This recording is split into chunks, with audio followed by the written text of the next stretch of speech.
Hello.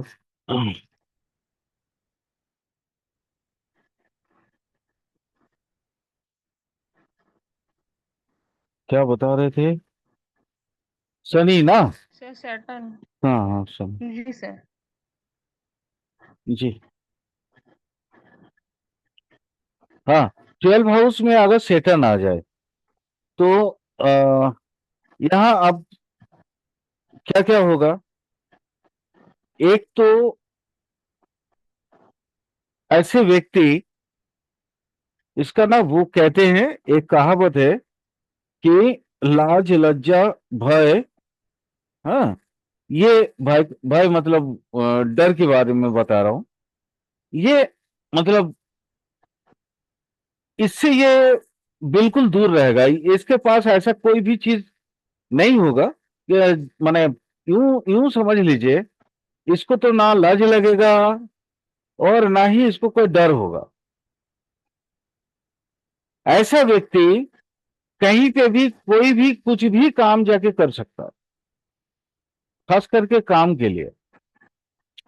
जैसे होता क्या है, हम लोग जहां पे रहते हैं, हर एक का एक प्रोस्पेक्टस, एक एट्रीब्यूट, एक ऑलरेडी स्टेटस बना हुआ है। जैसे अम, मान लीजिए जिसकी जो परिचिति बन गई, हम जैसे डॉक्टर के नाते बन गए, है ना? अब हम यहाँ और भी कोई काम अगर हम बाहर में, मान लीजिए इसको छोड़ के आलू का बिजनेस तो कर नहीं सकेंगे। या मान लो जैसे अगर हम यहाँ पे कोई खोमचा लगा देते हैं, मतलब ठेला में कोई पकौड़ा बेचना शुरू कर देते हैं, वो तो हमसे होगा नहीं। लेकिन अगर सेटन 12 हाउस में हो तो वो कर सकता है। ये लोग खास करके अपने एरिया छोड़ के दूसरे जगह पे रहना पसंद करता है। प्रवास इनके लिए बहुत पसंदीदा जगह होता है। आप, और इनका सबसे बड़ा जो चीज होता है वो दैट इज भाषा। एक्चुअली मैम, ये जो है ना, एक ऐसा ये है, देखिए, शनि का जो घर होता है वो दशम एकादश। ठीक है। आपने एक कहानी जरूर सुना होगा कि रावण ने एकादश भाव में सभी ग्रहों को बांधना चाहा था, और शनि ने अपना पैर पसार दिया था मृत्यु के घर में, 12 हाउस में। तो शनि को ये हाउस पसंद है, उसको दूर का भ्रमण पसंद है। क्योंकि सैटर्न की जो पौराणिक कहानी है, पौराणिक कहानी में उसके घर में उसको कभी भी सुख नहीं मिला, क्योंकि पिता सूर्य उसको परित्याग कर चुका था। उसकी माता जो छाया, वो भी असहनीय थी। और माता को वो अपना माने क्या बोलते हैं, माता को उसकी परिचय देने के चक्कर में शनि ने सूर्य के साथ पंगा भी लिए। तो उनको एक जगह पे रहना पसंद नहीं है। यही कहा, इसी की वजह से इनको ये बोला जाता है कि 12 हाउस का शनि प्रवास में रखता है लोगों को, ये घूमते रहता है वो। यह शत्रु नाश करता है, क्योंकि वो अगर न्याय की बात हो जाए तो न्याय की बात में वो अपने पिता से भी लड़ जाएगा। अ, याज्ञिक होगा, तार्किक होगा,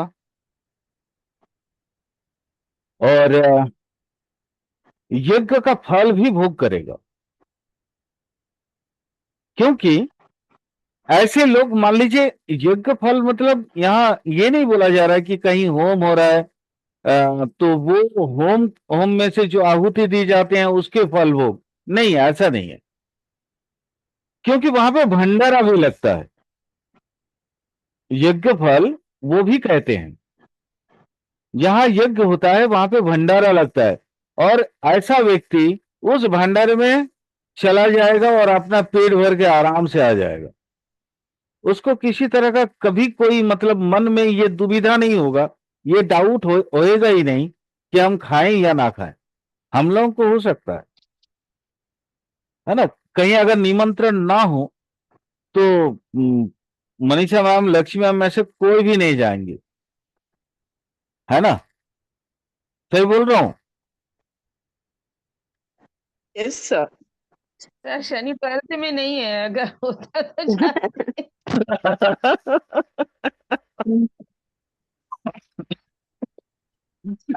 जिसका शनि 12 में होगा वो चला जाएगा। आप लोगों ने वो रील देखा होगा मैम, कि दूसरे की शादी में ना तो बाराती और ना खराती, तो वो डूब के खाना खा लिया। ठीक है। ओह। अच्छा, ऐसे व्यक्ति का जो संतान होंगे उसके आयु थोड़ा कम होता है, अल्पायु होता है। इसको थोड़ा नोट कर लीजिएगा। जी सर। सर सीधी सी बात दिख रही है, षडाष्टक योग बन रहा है। जी। हम्म।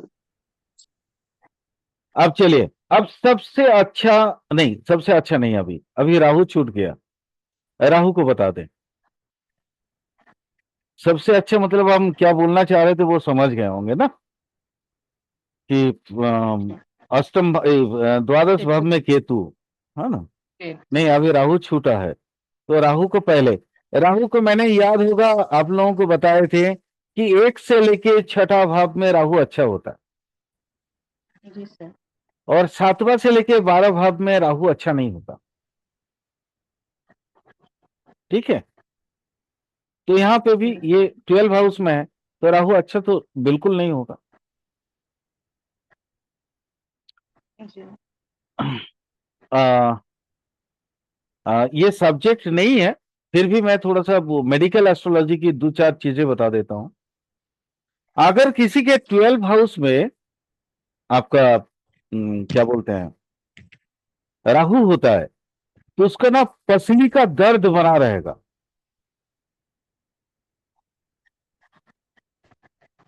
पसली का दर्द बना रहेगा।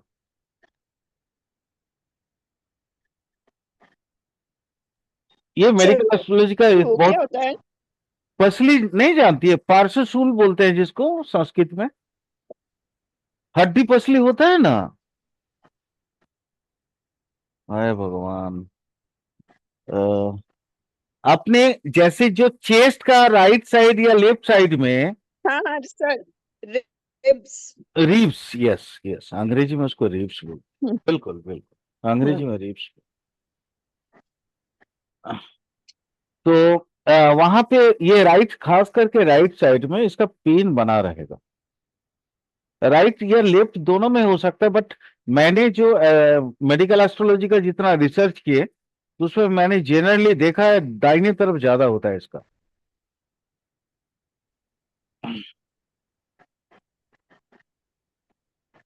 हाँ, 12 हाउस में सर अगर, जी बोलिए, बोलिए मनीषा मैम, बोलिए,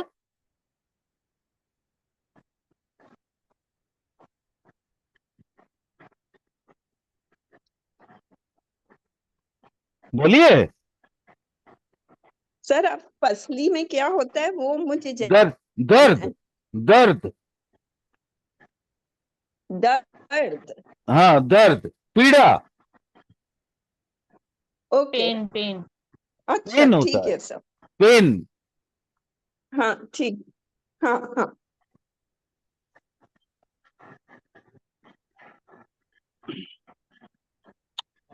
ऐसा जातक ये दरिद्र होता है,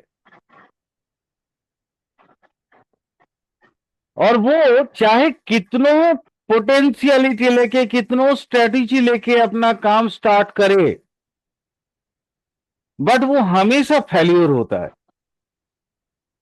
ये 12 का राहु का सबसे बड़ा माने बदगुण है, अवगुण है। ये जातक को कभी सक्सेस नहीं होने देता। कहते हैं जनरली कि 10th का राहु अच्छा होता है, वो आकाशीय तत्व को अपने में समेटता है और क्या बोलते हैं, जातक को राजनीति पे ले जाता है। बट 10th का भी राहु उतना अच्छा नहीं होता। राहु हमेशा याद रखिएगा, 1 से 6 प्रथम जो माने भाग है राशियों का, प्रथम 6 राशि में राहु अच्छा फल देता है, अंतिम 6 राशि में केतु अच्छा फल देता है, चाहे किसी भी राशि में हो।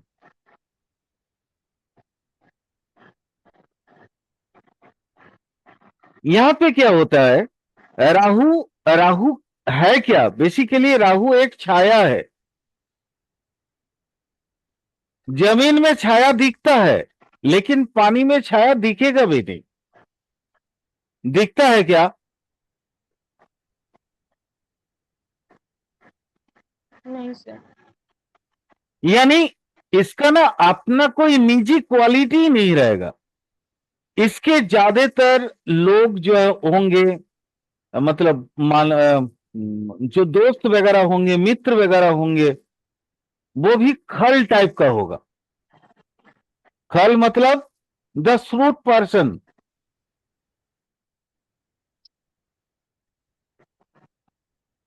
मनीषा मैम समझ गई ना? 60 दूसरे को माने क्या बोलते हैं, दूसरे का हरण करने वाला। Sir cheater cheater, yes cheater person होगा। Yes cheater. लेकिन दिखेगा, वो अपने आप को दिखाएगा साधु के हिसाब से, क्योंकि अपना कैरेक्टर तो वो छोड़ेगा नहीं। शोबीज करने में वो बहुत बिजी रहेगा।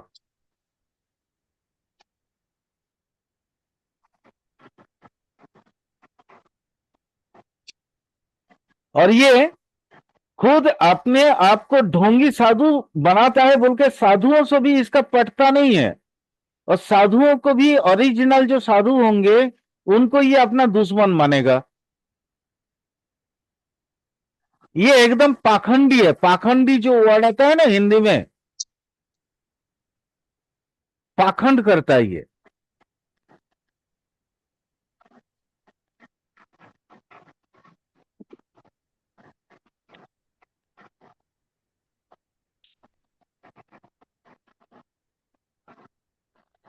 इसका भी चूंकि सूर्य के साथ इसका बनता नहीं है,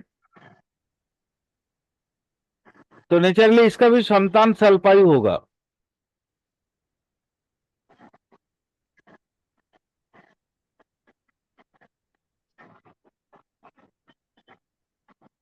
लक्ष्मी मां, आपने प्रश्न नहीं किया। सर समझ गए। फिफ्थ का सर, फिफ्थ का लॉर्ड जो है वो सूर्य रहता है काल पुरुष के हिसाब से, इसलिए आपने पकड़ा। नहीं मैम, मैंने ये भी बोला था ना, कालपुरुष कुंडली के प्रथम 6 भाव में तो 5th हाउस भी आता है। इसीलिए तो मैंने आपसे क्वेश्चन आशा किया था। मैंने बोला सूर्य के साथ बनता नहीं है। लेकिन लेकिन सर सूर्य भी तो आता है ना फिफ्थ का। हाँ, तो तो इसीलिए इसीलिए तो। सर, इसीलिए, और सूर्य को राहु सूर्य को ग्रहण लगाता है तो संतान में दिक्कत आएगी। लेकिन वो तो ठीक है, लेकिन आपका प्रश्न ये होना था ना, मैंने बोला था सूर्य से इसका बनता नहीं है। तो फिर आपका संगे संगे ये प्रश्न था कि सर फिर मुझे बताइए 5th हाउस में राहु फिर अच्छा रिजल्ट कैसे देता है, क्योंकि वो तो सूर्य का घर है। सर ऐसे तो सर ऐसे तो मैं ये भी बोल सकती हूँ कि अगर 7th से 12th तक केतु अच्छा रहता है तो 10th का केतु स्टेबिलिटी नहीं देता प्रोफेशन में। हाँ, ये भी आप बिल्कुल बोल सकते। हाँ क्वेश्चन तो सर, वो बड़े तो हैं है। लेकिन चीज को समझे। 10th का केतु अच्छा रिजल्ट नहीं देता है। हाँ, लेकिन मैं आपको बताता हूं, ये जैसे 5th में, एक्चुअली 5th में राहु अच्छा रिजल्ट इसलिए देता है क्योंकि राहु, मान लीजिए दिक्कत क्या होता है ना, मैं आप लोगों को थोड़ा सा बता देता हूं। राहु का जो चरित्र है वो ना दूसरे को, अपने दूसरे के जैसा बनना। और केतु का जो चरित्र है, क्योंकि उसके पास दिमाग होता नहीं है, और वो दिल से सोच के जो भी चीजें करता है वो कर देता है। ठीक है। ठीक। तो 10th हाउस का जो आपका केतु है, वो हमेशा दिल से सोचता है। बट वो जब भी जॉब देता है, और वो जॉब काफी बड़ा ओहदे पे देता है, बड़ा स्केल में देता है, लेकिन जहां वहां पे अगर मान लीजिए अन्यायकारी कोई कार्य होती है या अन्याय का कोई भाव होता है, तो फिर वहां पे इस चीज का वो स्टेबिलिटी नहीं दे पाता। लेकिन न्याय बस अगर कोई स्मूथली वर्क हो, फिर वहां पे वो इतना स्टेबिलिटी देता है कि जिस कार्य में माने इंसान जो कार्य, जो नौकरी वगैरह स्टार्ट करता है, उसी में उसके रिटायर भी करवाता है, वो जॉब चेंज भी नहीं करवाता। क्लियर हो गया? सर मेरा एक सीधा सा कॉन्सेप्ट है, 10th हाउस में जो भी प्लेनेट बैठे वो सर थोड़ा सा ना क्या कहते हैं, चालाक टाइप का प्लेनेट हो। केतु यहाँ पे सन्यासी है, इसलिए उसको वहां पे जगह नहीं मिलती है हाँ हाँ, ये भी बोल बिजनेस सकते में। मैम। ये भी लॉजिक ठीक है। ठीक। ये कॉन्सेप्ट भी ठीक है। ये भी आपने समझने के लिए बहुत अच्छा कॉन्सेप्ट आपने लगाया। चलिए, मुझे भी आज सीखने को मिल गया। बिल्कुल बिल्कुल। ऐसे सर अगर राहु फर्स्ट में भी बोला जाए तो राहु फर्स्ट में भी अच्छा नहीं होता, सूर्य को ग्रहण लगाता है। हाँ, वो भी है, लेकिन फास्ट में होने से ना, वो लगन की सारे कारक तत्व को अपना लेता है, और लग्नेश का कारक सर वो तत्व को। कलयुग के हिसाब से राहु लगन में अच्छा है। कलयुग के हाँ हिसाब से राहु लगन में अच्छा है, इंसान अपनी अपनी तरीके से चलेगा, अपनी मनवा के चलेगा। जी, मैंने ये बोला इसलिए लग्नेश को वो बढ़ावा दे देता है। अभी वो मैटेरियलिस्टिक लाइफ में बहुत मतलब सक्सेसफुल रहेगा, बट स्पिरिचुअल लाइफ में माइनस में चला जाएगा। क्योंकि लगन में राहु होने की वजह से ऐसे इंसान का सोच जो होता है ना, सिर्फ और सिर्फ मैं केंद्रिक होता है, आत्म केंद्रिक, सेल्फ सेंटर्ड पर्सन होता है वो।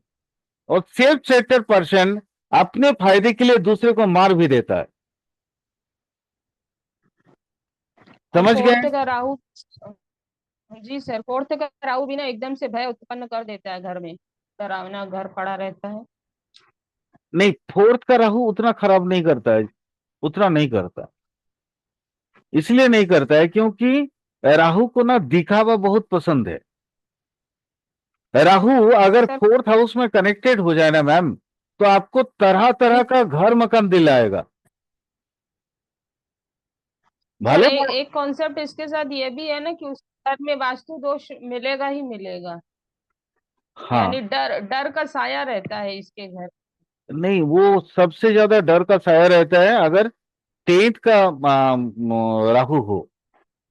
ठीक है, 10th का राहु हो और 4th का केतु हो जाए, तो फिर उसके आकाशीय उपद्रव उसके घर हम्म। पे होते हैं। उसके अपने नाम पे वो जो भी घर बनाएगा अपने नाम पे, वहां पे हम्म। आकाशीय उपद्रव होना ही होना है, जिसको भूत बाधा बोलते हैं। ठीक है। लेकिन खास करके मैं आपको कुछ चीजें बता देता हूं। कुछ ऐसी राशि है मैम, कुछ ऐसी लगन है, जहां भूत बाधा क्या कोई भी बाधा उत्पन्न नहीं कर सकता है। कोई भी नेगेटिव एनर्जी उसको, नेगेटिव एनर्जी को वो लगन जो है वो मान्यता ही नहीं देता। जैसे मेष लगन मेष राशि, वृष लगन वृष राशि, ठीक है, सिंह लगन सिंह राशि, तुला लगन तुला राशि, धनु लगन धनु राशि।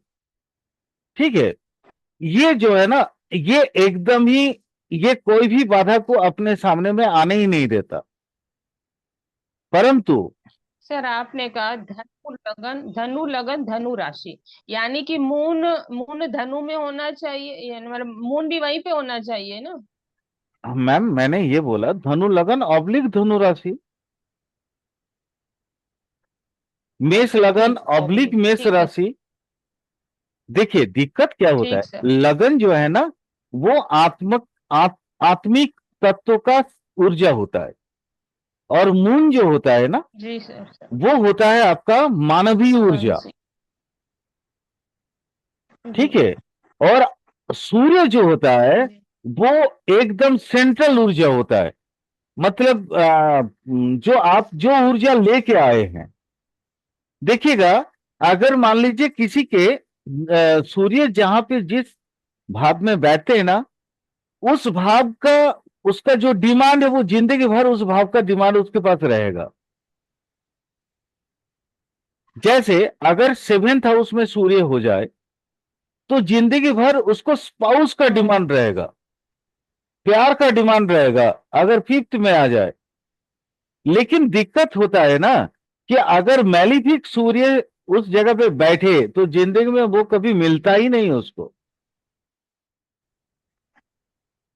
ये भी तो कहानी है। इसीलिए हमेशा बोलता हूं, नाइन्थ हाउस पूर्व जन्म की, पुनर्जन्म की जो ओरिजिनल कहानी है, अगर वो समझना है आपको तो फिर नाइन्थ हाउस से समझिए। अगर प्रारब्ध को समझना है तो फिर आपको समझना पड़ेगा फिफ्थ हाउस से। और ये दोनों चीजें कहां जा रही है वो अगर समझना है तो फिर आपको ट्वेल्थ हाउस को समझना पड़ेगा।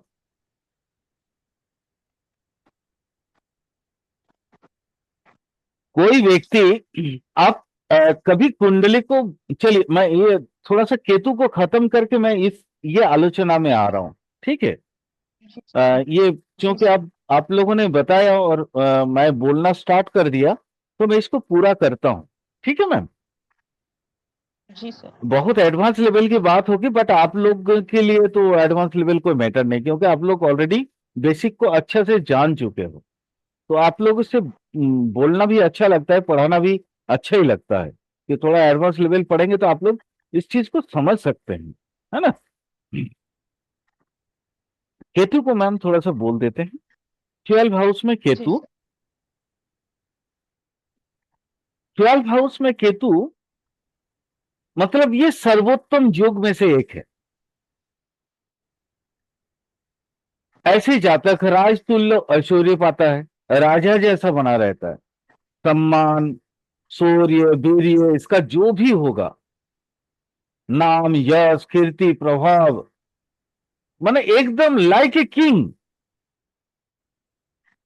ये जिंदगी में ऐसा, इसका ये ना, और आपने जैसे देखा होगा, सुना होगा कहानियों में, राजा कभी भी अपने लिए नहीं जीते हैं, राजा हमेशा जीते हैं प्रजा के लिए। अगर कोई राजा अपने लिए जीता है तो उसको स्वैराचारी राजा बोले जाते हैं, उसको कभी भी महान राजा के गिनती में नहीं लाया गया, उसको अत्याचारी राजा बोला गया है। लेकिन ये द्वादश का केतु महान राजा है, जिंदगी भर ये चैरिटी करेगा, इसके पास जो भी एक्स्ट्रा मनी रहेगा वो कभी भी अपने लिए खर्च नहीं करेगा, वो अपने लोगों के लिए खर्च करेगा।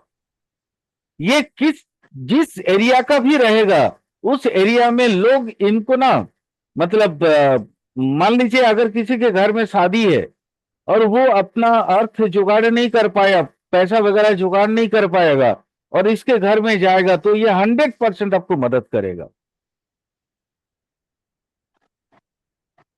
ये इसलिए मैं हमेशा बोलता हूं कि 12 का केतु सर्वोत्तम होता है।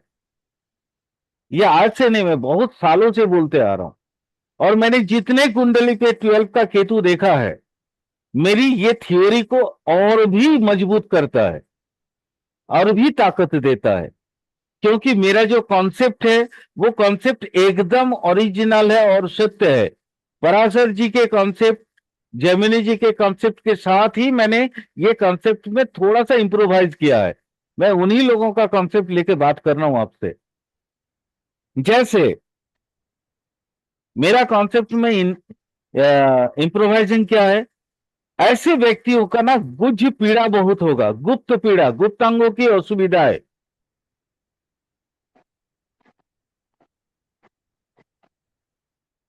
जेनेटिक पार्ट में इनको प्रॉब्लम रहता है। ये मेरे अपनी शोध है।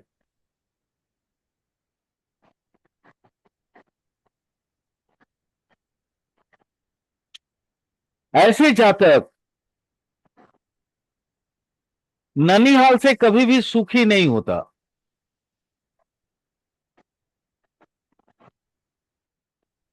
हमारे जितने गुरु हैं, परम पूज्य गुरुदेवों की थ्योरी के साथ मैं थोड़ा सा इंप्रोवाइज किया और वो मैंने आप लोगों से साझा किया। बाकी आप लोग भी देखते रहना। ये नहीं है कि मैंने जो बोला वो माने एकदम 100% इसी को आप लकीर का फकीर मान के चले, नहीं।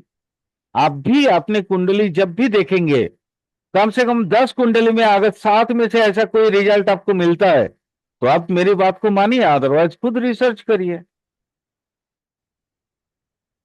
सर मैंने देखा है कि ट्वेल्थ के केतु को उसकी आधी लाइफ में पीड़ाएं बहुत मिलती हैं, उसके बाद सर वो केतु के रास्ते पे चला जाता हाँ हाँ हाँ, लेकिन इसके पास ये देखिए, ऐसे व्यक्ति, मैं आपको फिर से बता दे रहा हूं, ऐसे व्यक्ति जनरली एस्ट्रोलॉजर, एस्ट्रोलॉजी इनके मतलब रग रग में होता है और ये एस्ट्रोलॉजी को मानते भी बहुत हैं। और ये लोग अपनी पीड़ा की जो ये है निदान है उसको पाने के लिए यहाँ पे एस्ट्रोलॉजर से मिलते भी हैं। इनका एक ही चीज है ये, अगर इनका एक रेमेडी अगर बोल दिया जाए कि कुछ नहीं करना है, अपनी बराबरी का अन्नदान करना, ये मेरा सबसे क्या बोलते हैं, मैं अचूक रेमेडी देखा हूं इस चीज को। अपने वजन के बराबर है। में सर ट्वेल्थ के अन्नदान केतु करना। के लिए, किसी के लिए ट्वेल्थ के केतु के लिए मैम, किसी भी चीज के लिए, कोई भी प्रॉब्लम, कोई भी ग्रह हो, मैं आज आपको एक एक ऐसा अचूक रेमेडी दे रहा हूं जो जिंदगी में कभी भी फेल नहीं हुआ। कोई भी ग्रह, कोई भी चीजें डिस्टर्ब हो, आपने वजन के बराबर अन्नदान कर दीजिए। लंगर चलता है जहां पे, वहां पे दान कर दीजिए। ऐसे है ना, लंगर तो चलता है ना, भंडारा चलता है ना। जी सर।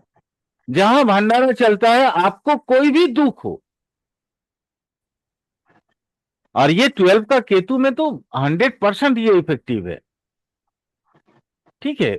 लेकिन कोई भी ग्रह दोष आपको अगर हो, आपको कुछ सूझ नहीं रहा है, रेमेडीज आपको मिल नहीं रहे हैं, आप ये मैं आपको जो बता रहा हूं ये रेमेडी एकदम अचूक रेमेडी है। इसको हमेशा करवाते रहना। आपने बराबर का अन्नदान या अनाज दान, मान लीजिए आपके पास कोई गरीब आदमी आता है तो चावल खरीद के तो दे नहीं सकता ना, गेहूं दे देगा जो उसके लिए सस्ता होगा। अगर नहीं है, आलू दे दे, कुछ भी दे दे, जो खाने पीने की सामग्री है जिसको उबाल के बनाया जाएगा। याद रखिएगा, मैं ये नहीं बोल रहा हूं कि वो खाना दे दे,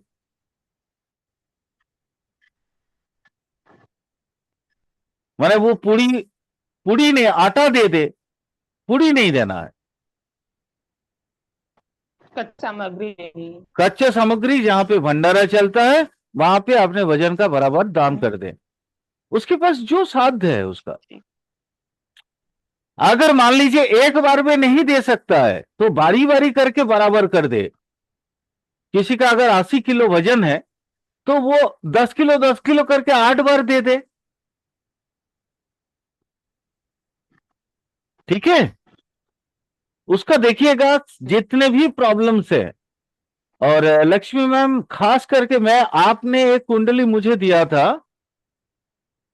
उनके जी लिए सर। ये, उनके लिए मैं ये आपको सजेशन दे सकता हूं, ठीक है। जी एक सर। वो एक कुंडली, करती हैं सर। एक कुंडली आपने दिया है मुझे, तो वो चैरिटी जी जी यहाँ पे बहुत जरूरी है। माने सिर्फ अपने वजन माप लीजिए, कितना वजन है उसके इक्वल अन्नदान कर दीजिए या अनाज दान कर दीजिए। और ये सर इसमें रेमेडी कभी दिन भी कोई खाली नहीं दिखता गया। है? हाँ बोलिए मैम। सर इसमें दिन भी कोई देखते हैं कि नहीं कोई भी मैम, दिन कर नहीं नहीं नहीं सकते हैं? नहीं नहीं नहीं, आपका जन्मदिन से स्टार्ट करना है, बाकी आप कंटिन्यू करिए, ठीक है। मान लीजिए जिस दिन आपका जो डेट ऑफ ठीक है। बर्थ है और उस दिन से आपको ये शुरू करना है, हम्म ठीक है। अब उसके बाद आप कंटिन्यू और कर दीजिए, कितने खत्म हो जाएगा जिस कितने दिन। टाइम तक देना है? मैम कंटिन्यू करना है। मान अच्छा, लीजिए अगर आपका डेट ऑफ बर्थ होता है, मान लीजिए जैसे आज आपका 19 तारीख है जुलाई महीना, 19 तारीख का। आज किसी का डेट ऑफ बर्थ है, तो आज वो हम्म अगर उसके पास सक्षमता है तो वो पूरा अपना वजन 50 किलो है, पचास हम्म किलो का अनाज दान कर देगा। मान लीजिए आज नहीं कर सकता है तो 10 दिन 15 हम्म दिन बाद बाद कर देगा। ये 90 दिन के अंदर करना पड़ेगा अच्छा, आपको। मतलब आपके डेट ऑफ बर्थ के 90। 90 दिन के अंदर इसको आपको करना पड़ेगा,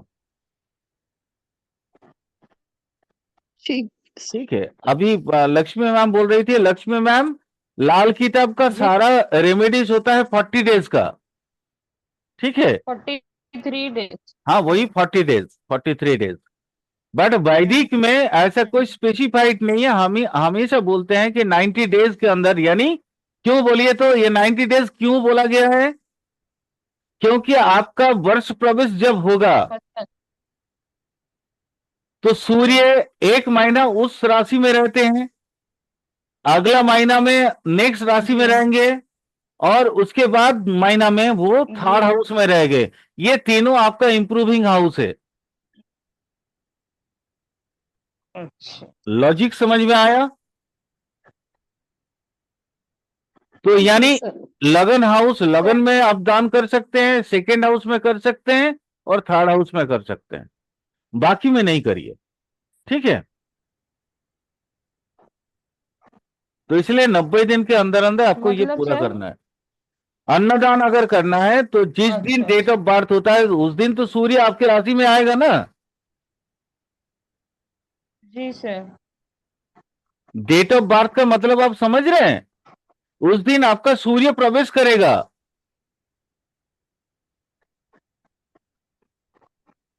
वर्ष प्रवेश होता है सर ना ये मैम। कैसे देखेंगे? हे भगवान, अच्छा चलिए। सर इस अपन को नॉलेज नॉलेज नहीं। जैसे मान लीजिए आपका कुंडली तो है ना यहाँ पे, एक मिनट देखता हूं। कोई बात नहीं, किसी भी कुंडली किसी की भी ले ली।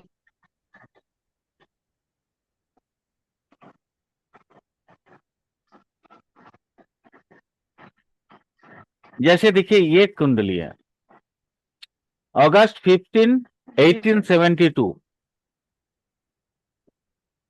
ठीक तो है। इनका डेट ऑफ बर्थ तो हमेशा अगस्त 15 ही आएगा। जी सर। इनका सूर्य कहाँ है, सेकेंड हाउस में है। जी। अब गोचर में देखिए तो मैम अगस्त 15 को सूर्य कहाँ आ रहा है, माने इस राशि में आएगा या नहीं। चलिए मैं अगस्त 15 का एक कुंडली बनाता हूं।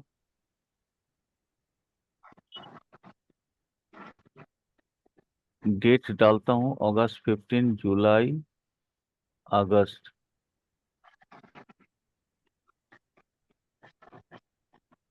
15।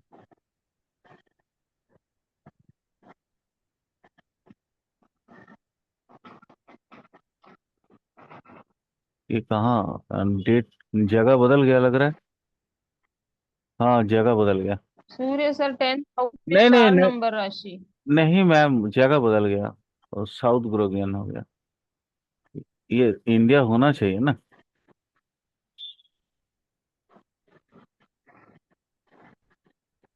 जगह बदल गया।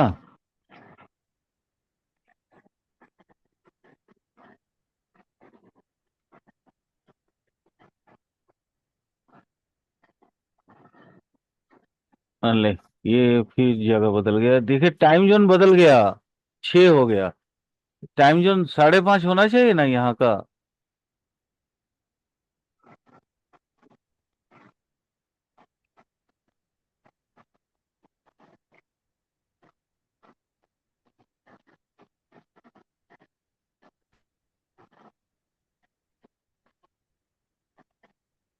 अब वो देखिए कितना में था।